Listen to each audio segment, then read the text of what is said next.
Hanapin mo sa imaheng ito na ating nakikita sa harapan ang pag-ibig, ang sakripisyo, ang pagliligtas ng Diyos.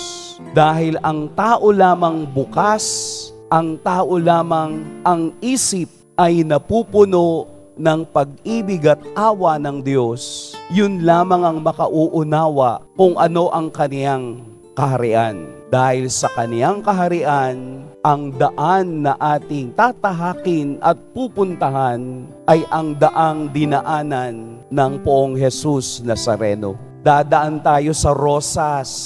Totoo yun, masarap mabuhay nang sumusunod sa Diyos. Pero tandaan natin na ang rosas na yan ay punong-puno ng tinik na magpapadugo ng ating mga paa hanggang makarating tayo sa kaniyang kaharian.